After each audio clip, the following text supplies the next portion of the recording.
Welcome to the Sober Friends podcast. My name is Matt J, and if you are in the place for sober curiosity, wanting some recovery, whether you're new or old, you are in the right place. And today we're joined by Emily Redondo. She is the author of Wife, Mother, Drunk, an Intergenerational Memoir of Loss and Love. This is such an awesome story, and I'll put a link in for the book itself. But this is about motherhood, trauma passed down through generations, a messy, imperfect road to recovery.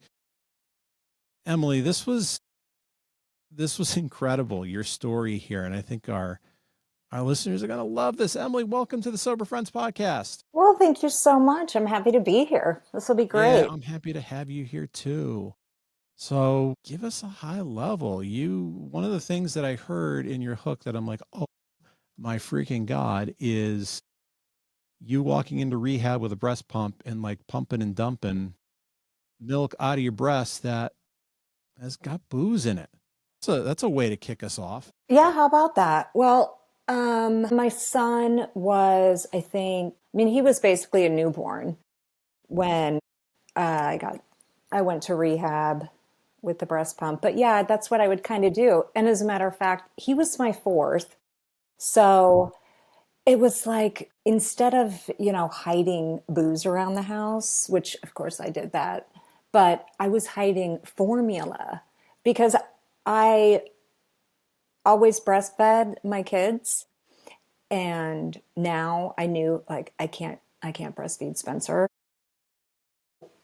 I would, if I drank during the day, that's what I would do. Pump and dump and then give him formula. Formula is expensive. We had to supplement. I've got kids that are large. Mine are too, but it was a nightmare. It was a total nightmare. So how do you get to a point where you don't realize that that's a problem? You're cognizant enough that I cannot give my kid this breast milk. I got to secretly have formula, but you're still continuing on. Oh, I knew it was a problem. And that was really towards the kind of end of like the last, I call it my blue period because it was just so horrible. I knew it was a problem.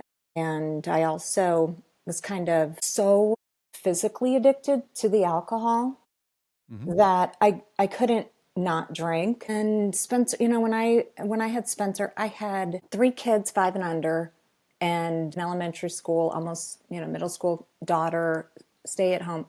It's like, how am I going to detox myself? I can't really just check out for a few days. Right. Because, I had a newborn, a toddler, a preschooler, and I was just really on survival mode. And I woke up every day thinking, I can't do this. I can't do this. All I need is just a little bit so that I don't like have a seizure or, have like my heart going crazy. I mean, it was really bad. And I needed a medical detox, even though like I thought, okay, you know what? I'm going to try to wean myself off of this. And I actually did that many times, but this particular time that I went to rehab, like I needed to get out of I can't do it at home those first couple weeks with small kids like that. It's too hard. No, and I mean, how present can you be this is obviously, we're talking rational stuff here. Right. You can't think about that at the time, but how present can you be as a mom with little kids like that and progressing to the point where you need medical detox? Hindsight is really dangerous, I think, because, at the time, I think that there is, when it comes to mothers, there's this idea that like an alcoholic mother is, passed out on the couch and, kids are walking over and picking up their beer and they're dirty and, that kind of stuff. It's really not like that. I wasn't really drinking to get obliterated. I don't think I think that way. Well, I and think that's like good, but I now, do think that there kind of is this like idea. Well, I know there is because I'm still getting, I had a write up done for a big whatever news organization, and the comments are just like, I know that stuff still exists, but never read the comments. I mean, I'll remember a social media article. Never I read do the think it's comments. interesting. It's sort of like nobody's going to say anything that I haven't already heard already at this point. And so I'm more kind of curious as to like how it was received. And so, but yeah. So yeah, it was pretty terrible. I found out that I was pregnant with my son in a detox when I was detoxing from alcohol. Hmm. So you'd gone down this rodeo a little bit before you got to the point where, hey, I gotta do something I more. mean, yeah, um, that was 2010, and the first time I got sober was in 2001. So, Yeah. So it's not new. It just hit me there of that visual of, because I've had kids and I've seen my wife have to pump mhm. and freezing the breast milk. And I'm like, oh my God, the idea of having to pump this off because in a sense it's toxic is hard. I think now because of the COVID stuff that the idea of mommy with a drinking problem is like the wine mommies. I see that a lot where you see that this is like the normal and mommy might be a little bit of a drinker, but it's not always falling down drunk. I think that's what I kind of see now. Well, and when it comes, I mean, then it's like tolerance comes into play here because I Yes. wasn't really falling down drunk either. Um, and it doesn't matter. I was drinking as much as somebody who is a normal drinker would have been like, out of commission. But wine was my drug of choice. It was mine And too. I drank it like a drug addict. So I'm not the wine mom. I never drank in public, never used a wine glass or something like that. This was like literal closet drinking, Hmm. um, really from the very beginning. So, Let's let's back up a little bit mhm. because another thing that kind of hooked me in is the idea of you kind of came from generations of addiction from the women in your family. Now that intrigued me because I'm kind of the first person in my family who found recovery that realized looking back this was handed down to me. Tell me what you feel comfortable with sharing a little bit about the background. Yeah. And I will say that, it wasn't just from the women, it was from women and men. And, when we talk about like what we inherit from our parents and grandparents and whatnot, it's not just as easy as like, oh, well, my DNA says that I'm very prone to get an addiction. It's like how we respond to things, how we react to Yes. things, and how we don't talk about this and we don't mention that and we don't have feelings or show them. And I think that that's really what I found interesting when I was writing the book because both of my parents were alcoholics. Hmm. And as far as my mom's side of the family and my dad's side of the family, all the men are veterans. All the men are military Yeah. men. My dad was in Vietnam. My grandfathers were both in World War II, front line. And one of them was a POW in Japan, and one was a Man. POW in Germany. And also, they come from a farming lifestyle, like the farmstead. So these women had to kind of pick up and do everything. The men come back. I mean, there was no such thing as PTSD. That's exactly what I'm thinking of. Yeah, This is classic there bad was, PTSD. right. And then, there's also been, tragic, like my grandmother, when my grandfather died from, complications from being a POW, she was pregnant with her eighth child and, small town. It's sort of like, okay, that's survival kind of living. She had a daughter, my aunt drowned at a camp, and my mom had nobody could talk about it. Nobody, I mean, how many ever years later, 40, could not even say her name. There were never a conversation. It's like the funeral happens and then we don't talk about it. And I've said this before, but, you know, my mom did not hear from my grandmother, who was a wonderful woman, but she never heard her mother say, I love you, until my mom was in her 50s. And so these are kind of the things that pass on. But, all of these men, they dealt with their issues the best they could, right? And that was alcohol.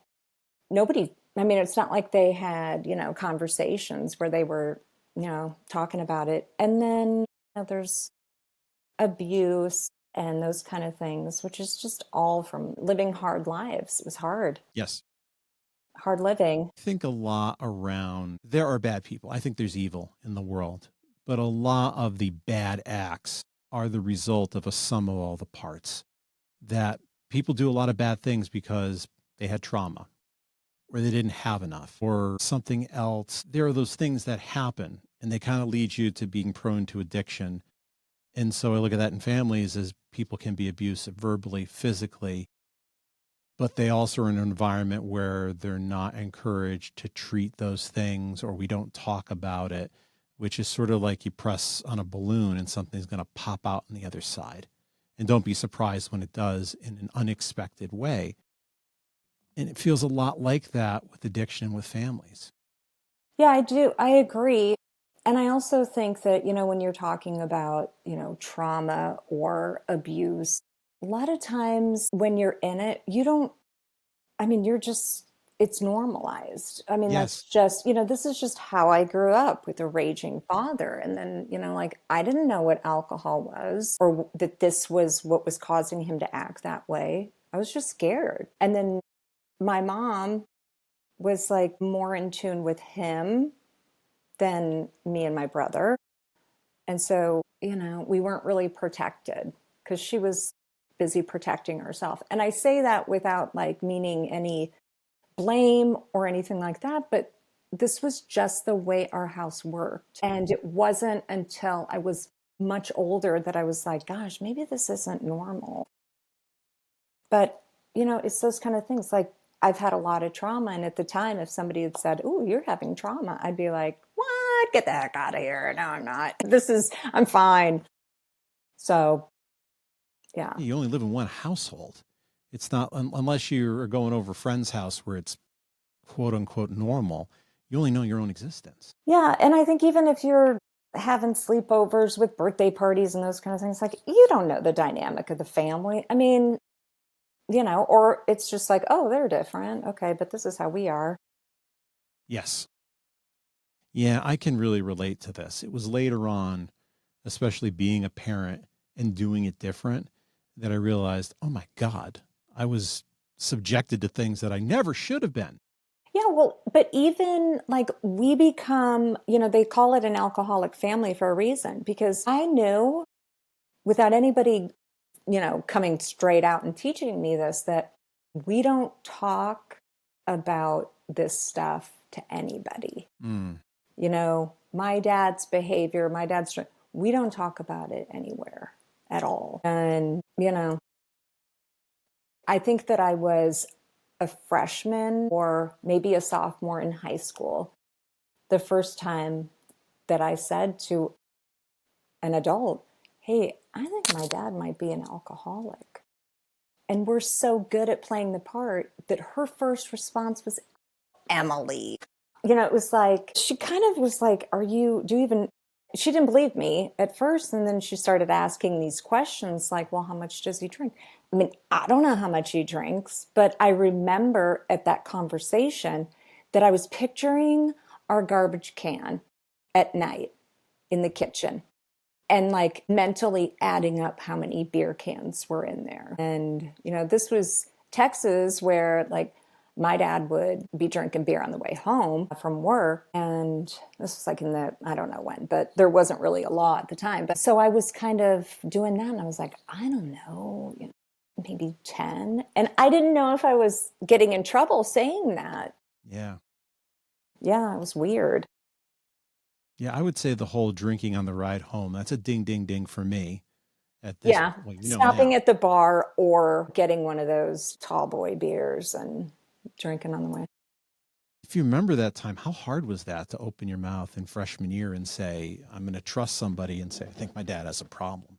I don't really remember actually what made me do that at the time, other than our house was like a war zone.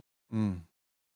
And I think that, there is a part of me, no matter what, we love our parents. And so maybe I thought, oh, maybe he'll change. Maybe this will, I don't know. But I really don't know why I said it. And it was actually just a complete and total nightmare afterwards, just based on, the time that it was. I think it was like around 89 or 90. And, this woman ended up talking to somebody. She was like a youth counselor who was over helping me with a school project. And then, like with church kind of a thing. But anyway, it got back to my mom. And so my mom was like, oh my God, okay, well, we're going to take you to Alateen and I'm going to go to Al Anon. And so we would sneak off in the evening without telling my dad specifically where we were going. And of course, he found out. And this problem that he had then became, well, Emily's a problem. Like I was arch enemy number one, and my mom was arch enemy number two. The little high school girl, she's the problem. Yeah, yeah. I was 14, and then, yeah, it was not good. It was not good. Oh, it's hard. Yeah, I mean, I remember hearing him say in a fight with my mom in our house, that I needed to live somewhere else. Get her out of here. I don't care where she goes. Send her to a relative, send her to boarding school. Who cares? Which boarding school is really funny because, I mean, of course it was devastating at the time, but like we were super like paycheck to paycheck kind of family. Like, how are you going to get her to boarding school? But it scared me. I felt like, oh my God, I screwed up. I'm a terrible person. I can totally relate to this. My story's Really. not the same, Mm-hmm. but there's a lot of similarities there that you blame yourself. It's the secrets that I can really identify with. Those Mm. secrets are stressful, especially knowing you want to dig into them. You're curious and it's not healthy, and yet you have to tiptoe around this stuff. That's a lot of stress and a lot of energy. Yes, it is. And there was a lot of tiptoeing in my house. I mean, on, my mom's drinking, which I really didn't see as much growing up. I see it like looking back. But at the time, my dad was just the kind of that stereotypical raging alcoholic who, like, don't set off dad, don't set him, that kind of a thing. I just stopped following like that. Yeah, and like sitting around the table at dinner was just torture. I mean, it was just like the worst thing ever. And my mom was sort of like the numbing drunk, you know. Mm-hmm. She'd just get quiet and glaze over. Really sounds like it was her outlet too, that she's Oh going yeah. through trauma, but she didn't have another outlet. Well, it's interesting because like wine is everywhere, alcohol is everywhere, Yeah. And it's and socially acceptable. we don't learn, like she didn't learn any coping skills growing up. I mean, so yeah, it makes sense. And actually, when I was 15, my mom stopped me. This is in the book actually, and said, like, she was very emotional and cry, and like I just didn't want to deal with her stuff because I was dealing with my own. And she stopped me in the kitchen and said, Emily, I have something I have to tell you. Your dad's not the only alcoholic in the family. And I was so mad. I felt like, how dare you? I mean, I felt so betrayed, like I have nobody now. Like, how could you? So that was, here's like my trusted adult. And now she's telling me that, she's one of them. And it was, I don't know if we can say bad words on this, You but can say plenty of bad words. it was really fucked up. It was so really. But not just for you, for her too. That must have been such an emotional moment that in a moment she felt comfortable and had to talk to somebody and had to tell her teenage daughter. Yeah. And I was pissed. I was pissed. I'm sure I stormed out. Being pissed at like 15 as a teenager is a normal emotion. Yeah. Yeah. But if I'm hearing you, empathizing your situation, you got something taken away from you. My God, the one person who was with me in this, protecting me from my dad, or at least commiserating, she's one of them too. Yeah. It's like finding out in like The Thing, like they're infected too. They're one of them. Yes. And now I'm all alone. Yeah. And you don't have the skills at 15 or as a teenager to manage that alone. Maybe as an adult you do, but as a kid, it's like, I'm trapped. I can't go pay rent somewhere else. Yeah. And, then she's like, well, I still want to take you to Alateen. That was kind of like our thing to do. Like we were allies. And so I was kind of like, fuck you. No, what? I'm going to go and what am I supposed to, because they were actually in the same building. It was like Al-Anon here. And I don't think they had an AA meeting at the same time, but sometimes they do, like they're running side by side. Ugh, it was just, and she was also crying all the time. And I was like, I'm the kid. I should be crying. Yes. But yeah, we're all like fucked up and codependent. So I'm thinking I need to console her. I need to make her feel better. Mm-hmm. I can identify there. I've found a whole bunch of ways where I'm the consoler, even when I'm hurt. I jump into that role because it's a comforting thing, but it's too much. It's too much for a teen to take on for their parent. Yeah. That messes you up. Yeah. Gosh. So you ended up down this road anyways. What did that look like where you have this family, you've seen people drink, it went bad, and yet you ended up down that path anyways? Well, my path didn't really start with alcohol. My path started with food first, which I say, I was eating my feelings. And then once, I was in high school, I went into the eating disorder category. Kind of weird because I'm sure that I would have become, I would have gotten hit with the drinking addiction had it just been that very early, like in my teens. But I was so preoccupied with, oh God, like how exhausting calorie counting and fat grams and all this kind of stuff that, beer was like going to make me, or any alcohol was going to make me fat. And, I was so caught up in, oh, well, I have value if I'm pretty, so I got to stay pretty or I got to stay thin.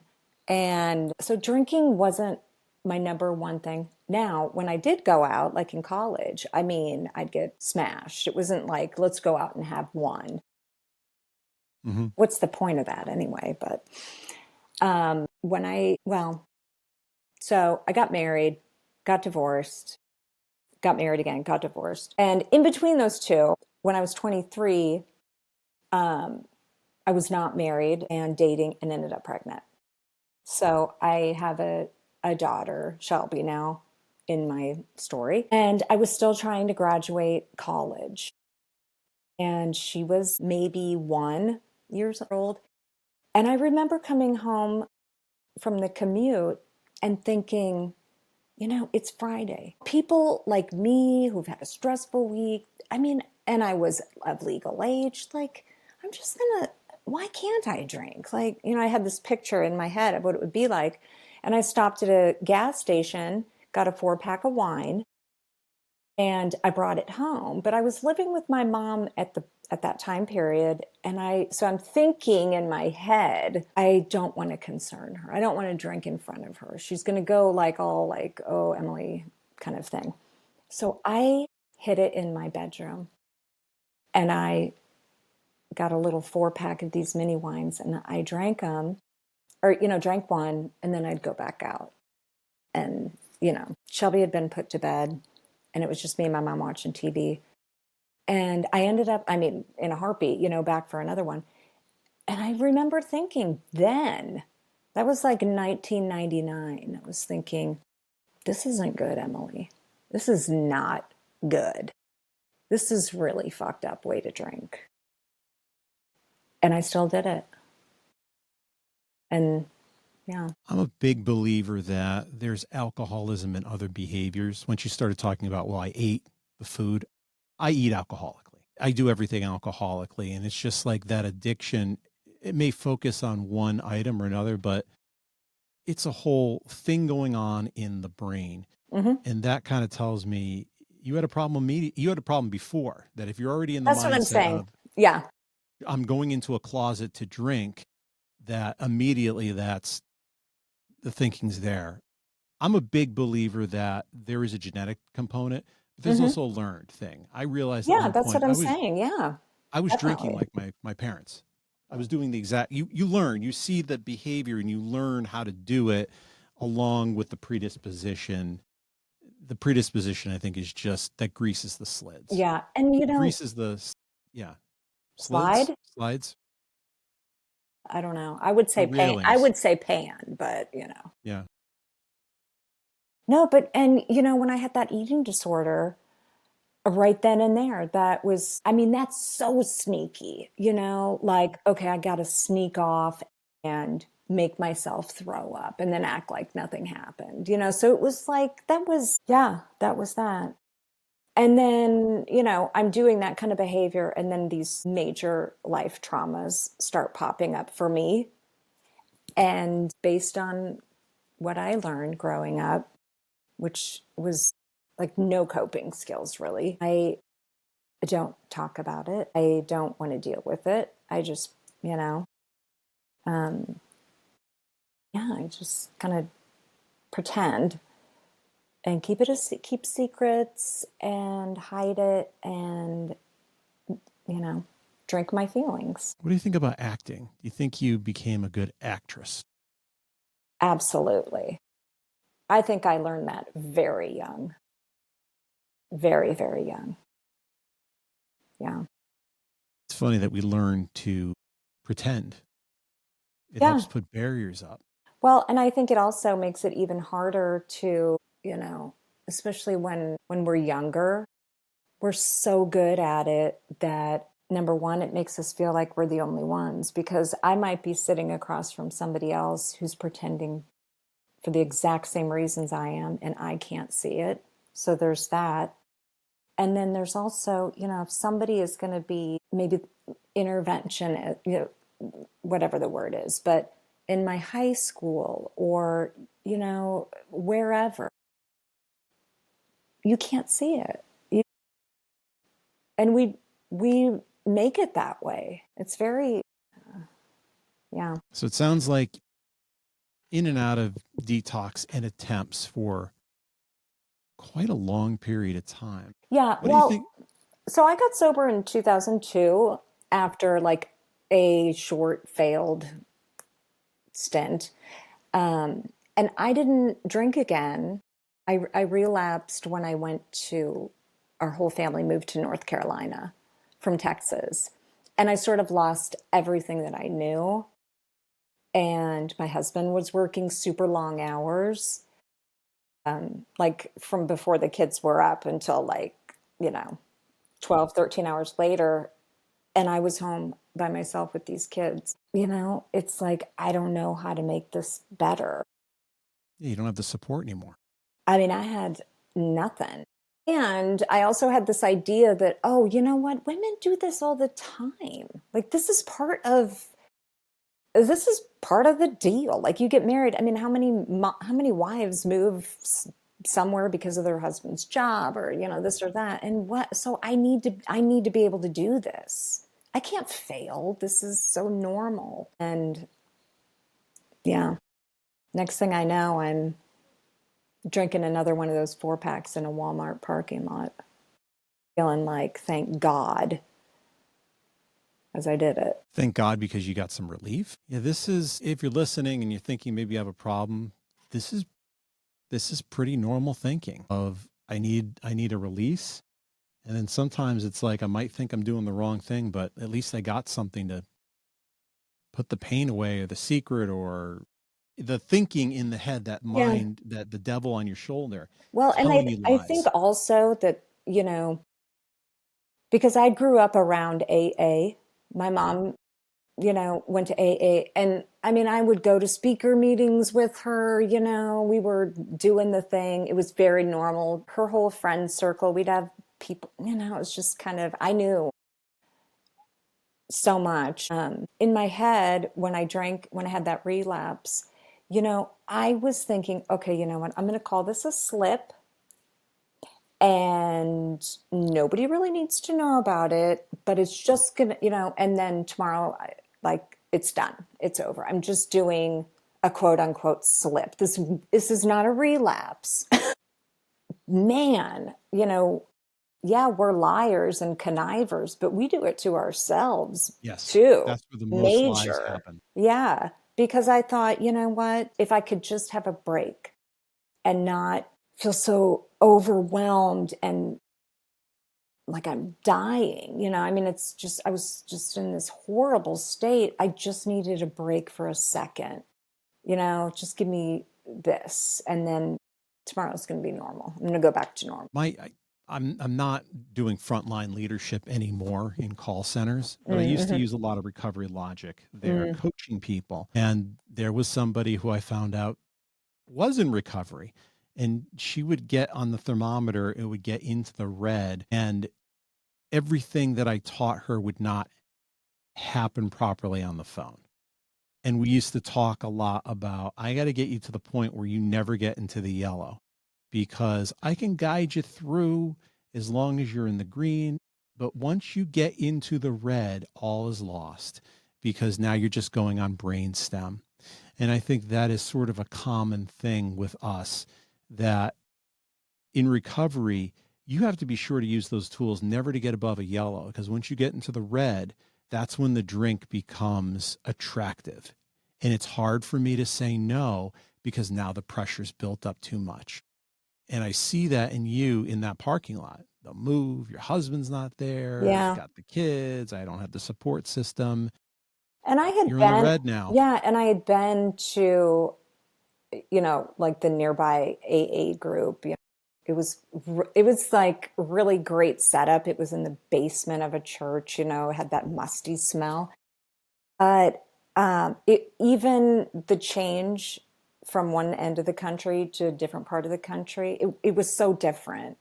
Yeah. And it actually made me more homesick. I was like, these aren't my people. They don't do it right. But I also think that, because I had more time behind me, and that was like a big relapse, that there is this point where we're further into it, meaning we've had relapse after relapse. And I can say with complete certainty that there were times where I did not want to drink, and I had, built up, anything like a couple months, whatever, maybe a little longer, maybe a little less. And I could not stop myself in that very moment. I mean, I didn't even think about it. I'd pick something up off the shelf, I would take it to the register, I'd turn around, go to the store's bathroom and chug the whole thing, and then walk out and be like, oh my God, what the fuck have I done? So the idea that, which I've been institutionalized 20 times, and I cannot even count how many times I've heard, well, the relapse starts before the first drink. And if you're going to use hindsight, I mean, maybe, but there were times where I was like, I mean, no, actually, I don't know. I just think that there's so much focus on re, you know, re-examining something that is just, part of it is the yellow getting into the red sort of thing. But then also part of it is like, it's my fucking brain. I don't know. I don't know. Yeah. I mean, I don't know. And yeah. So this also goes into you embracing being a failure, Hmm. not a failure. Tell Yeah. me about that and what that means to me, or what it means to you, I should say, because it seems like we're kind of dipping our finger into that phrase. Yeah, I think it's also, I heard, or I said something the other day was like, also, it's kind of the same as being a trier. But it's, if I'm failing at something, then, it means that I'm at least, I'm still going. I keep going. And there were, there's all sorts of stuff in my life now that I am, in some good sobriety that I don't know what I'm doing and I'm going to do it anyway. And I'm going to learn probably by failing a few times along the way. And that's just, it's so natural. It's so normal. And it's sort of something I'm trying to teach my kids too is like, but it doesn't mean anything. It just means, oh, okay, well, so if that didn't work, then I'm going to move on and try something else. And I think that there's so many benefits to doing something the way you think it might work, and then finding out, oh, you know what, that was an epic fail. And there's no shame to it. It was just like, oh, okay, yeah, well, doesn't mean it's not frustrating, but it means, okay, now I'm just going to try something else. I'm going to try a new way. And I think there's something very liberating and adventurous about doing, having that kind of a mindset that, I have this little workshop in my garage, and the motto is mistakes will be made because, you know, it is. And nothing ever goes perfect the first time. I mean, maybe, but not for me. I mean, maybe there's somebody out there who can do it. It's not for anybody. There are no original ideas out there. Oh, I mean, there yeah. had to be a lot of failure to get to flight. Wright brothers didn't start flying immediately. There's no idea that's not based on something else. And as a perfectionist, boy, am I bad at this. Get good of, if it didn't work out, what did you learn? I'm good with my kids with that. It could be small, like we lost the game or we didn't play well. What did you learn from that? What do you think your part might have been? Where can you help your team? Hmm. What did you learn in the fact that you guys lost? What can you take this from and use it for the next game? Something Right. small like that. I screwed up at work. All right. What was the learning from that? What can I do differently next time? And I'm good at saying this to other people, not always great at myself. So it's a learning from me. Yeah. And But I think that's the right mindset. I think it also helps to just not take ourselves so seriously. Easier said Um, than done. yeah. I agree. The other thing, I mean, my other mantra is I'm just not that big of a deal. I mean, Yeah. sometimes it feels like, oh, they're gonna be, I don't know what they'll think or what they'll say about this, or, I'm not that big of a deal. People just, and I like it that way, you know? What I have always helped people with public speaking or presentation Hmm. is always, don't worry about it. They're not thinking of you. They might not even be paying attention. And if they are, people don't like to see a train wreck. It makes them uncomfortable. So at best, they're rooting for you because they're uncomfortable at a train wreck. And at Hmm. worst, they don't really give a shit anyways. So there's no pressure. And they'll forget about it, as soon as they pass it, they'll be on to something else. Yeah, so much of it is, you know, things that I had to learn the hard way, but that's okay. That's all Writing right. a book is, It was so hard. Oh my gosh, it was so hard. what Talk, made you do talk this? about failure. I did it because of something actually you said at the very beginning of this podcast. because I had gotten sober in 2016 and I was terrified. I was scared. I just knew that I was somebody, probably me, but maybe not me, was about to die. And I kind of looked at this life of mine and I'm like, how the hell did I end up like this? Like, what was it? I mean, because in a lot of aspects, I'm kind of the worst case scenario, you know? It's like, what happened back there? How can I figure this out so that this doesn't, I can't do it again? And because it wasn't like these big warning signs that, everybody and their dog tell you about. It's something else. Like what was sniveling in there that I didn't know? And so really it started off as an investigation kind of. And I didn't have a timeline. I couldn't wrap my head around a timeline of any sort. And there was a lot of shit back there. And I just kind of needed to write that down. And then I just started looking for kind of answers to questions of why. Like, but why? Where did that come from? And a lot of it was about me. The idea that, just these so many different things. Like, why did I do that? Like, what else was going on, or what was going on with them, and why would I think this way? And I ended up turning it into a book. Really, the only goal I had was to tell the truth and to finish it. And anything else beyond that, I just left it out of my hands. And now it took, God, I worked on it for a really long time. And then I really started really digging into it about 8 years ago. And I've been doing it for over 8 years. Wow. That's your heart and soul in your life, especially It that is. long. It is. Yeah. I'm proud of it. I'm proud that I did it. Absolutely, you should be. It's probably the hardest thing I've done for myself in my whole. I think getting sober is harder. So getting sober is the hardest thing I ever did. I have a Well, friend, when I say I can't do this, he's like, you got sober. Is yeah, that but I easier didn't than really this? sign up to get sober. That was like, you need to get sober. This is like something I voluntarily was like, I think I'm going to try to write a book. And it's interesting because getting sober wasn't my issue. It was staying sober. I think that's the thing for everybody. Sort of like losing weight. You can lose 20 Mhm. pounds. Can you keep it off? You can Yeah. get sober, but can you get through life sober? That's hard. Really hard. That's why a lot of people fail. Most people don't stay sober.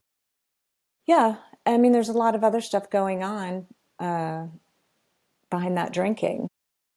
Exactly. Well, Emily, I'm glad you spent the 8 years to write this book. One, I think there needs to be more role models for women. I think especially in recovery, it does feel male dominated. Mm. Especially if you go to a meeting, it's like all guys there. So there's not enough for women. But also if you're a guy, it doesn't matter, because even if you're not a mom and you're not a woman and you didn't have Emily's story, there's enough that I listen to. I'm like, I didn't have the same growing up, but oh my God, I can relate to that. Oh my God, I had that. Yep, I know that feeling. Yeah. So Emily Redondo is the author of Wife, Mother, Drunk, an intergenerational memoir of loss and love. If you felt like we spoiled the book, No we way. didn't. We didn't even like, we could probably do a 3-parter on this, because you didn't get to anything I wanted to get to. But we got to We the stuff didn't that get we to did. anything you wanted to get to? Well, I'm God, looking at my notes and I'm I like, feel I've like got a this, and failure. this. What did you say? I feel like a failure. Absolutely not. You were great. Anybody who I have on, if you can talk and I can lay back, I'm like, oh, this is good. Yeah, I'm the same way. I love this kind of stuff. I do want to So, say this, that I yeah. think the book, I could not find a book like the one I wrote. There's no self-help, there's no advice, there's no, join my whatever. It's just a memoir, pure memoir. And it has a lot of things in there where it was like, nobody ever says this. Nobody ever talks about this. I guess I'll do it. I'll be the one. And so there's a lot in it. And even if it's not your story, I'm pretty sure that just about everybody knows somebody who's gone through Absolutely. this type of thing. Yeah. Yeah. The key to doing anything, especially if it's creative, what you just said, figure out the thing that you want but doesn't exist. Like, I want a book that's like this, but I don't see it. That's when you know you got to write it. Yeah. Just a true story. Just, let's Yeah. not make addiction, alcoholism, whatever end you're on with it. Do we have to make it pretty? Because it's really not pretty. No, make it real. Yeah. That's right. And it's very real. People want to see real. They want to identify with it, and they want hope at the end that there is a way out, and that even at the darkest of darkests, there's still the option of light. Even if you don't believe it in the moment, There's enough people just who've had keep more going. darkness than me Just who keep have found going. it. Yeah. Yeah. And it ends up being a thing of hope. Emily, this is such a good conversation. I'm glad we did this today. Same here, Matt. This is great. I mean, I could just keep chatting, Well, I also have girls waiting to go to Dairy Queen. So there's that. Okay, that's a whole nother story. All right. So I'm going to put the notes in where you can find the book, put it in. You go down to the description. You'll see where you can get this book. Highly recommend. This is what it looks like. I love the cover. I saw that. I do too. This is my favorite part. I know you got to go. It's like this orange hardcover instead of white. I love it. It's my favorite. All right, Emily. Thanks for coming on this Absolutely. week. And, happy Thanksgiving to you and your family. Thanksgiving you too. Yeah. Happy holidays. Absolutely. We'll see everybody next week. Bye, everybody. Bye.